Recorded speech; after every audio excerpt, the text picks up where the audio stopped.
Ada yang salah kira, dikiranya saya pembenci pedagang kaki lima hanya karena ada beberapa postingan saya yang menyoroti ketidaktertiban PKL.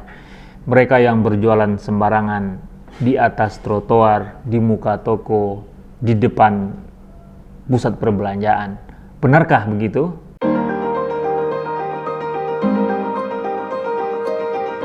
Assalamualaikum warahmatullahi wabarakatuh. Pernyataan itu salah besar. Saya justru mencintai mereka, para PKL ini.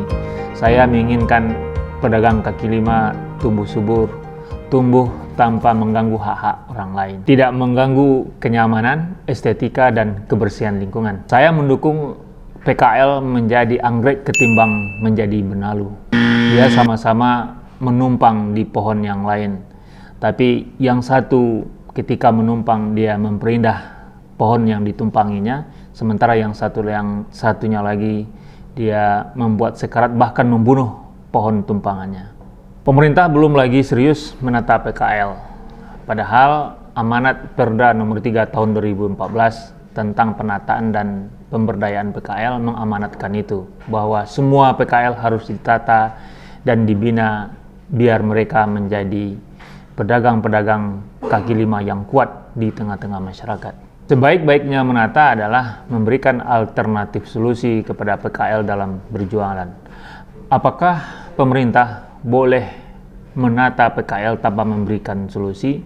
Jawabannya boleh, tetapi itu boleh dilakukan hanya dalam keadaan tertentu saja. Contohnya begini, ada PKL yang mendirikan tenda di atas trotoar di depan kantor Polda. Nah, kalau ini yang terjadi, Satpol PP harus cepat-cepat menata mereka, menyuruh mereka pergi. Karena kesalahan yang dilakukan oleh PKL ini adalah kesalahan atau pelanggaran absolut. Tapi dalam banyak keadaan PKL harus disadikan solusi agar dapur mereka di rumah tetap berasap. Biar usulan solusi saya dapat dipahami dengan cepat, saya berikan contoh-contoh saja ya. Malam hari di sebagian jalan veteran menjamur gerobak-gerobak PKL. Sebagian besar di antara mereka berjualan di atas trotoar. Alternatif penataannya ada, masukkan mereka ke halaman SD 03, 04, 13, dan 21 Purus yang ada di seputaran sana.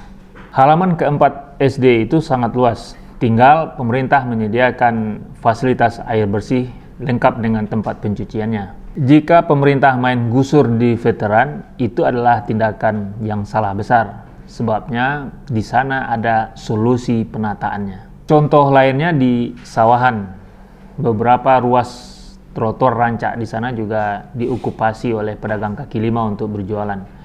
Alternatif solusinya, jadikan halaman gedung Dewan Perwakilan Rakyat Daerah Kota Padang untuk menampung mereka. Beberapa PKL dapat diakomodir di dalam atau di halaman kantor Dewan Perwakilan Rakyat Daerah Kota Padang itu. Penataan PKL tidak hanya bisa melibatkan halaman-halaman sekolah atau halaman kantor yang dimiliki oleh pemerintah saja.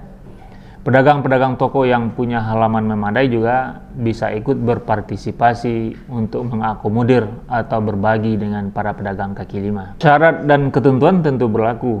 Kebersihan dan ketertiban tetap harus dijaga oleh para PKL ini. Mereka tidak dibenarkan memakai tenda-tenda klasik mereka yang berwarna biru atau oranye yang mengganggu pemandangan. Bisa disebut sebagai PKL tanpa tenda. Kebersihan harus tetap terjaga. Dengan fasilitas itu, PKL tentu layak membayar sewa atau membagi hasil perdagangan mereka kepada pedagang toko yang memfasilitasinya. Berbagi dengan PKL, begitu saya menyebut konsep yang saya usulkan ini.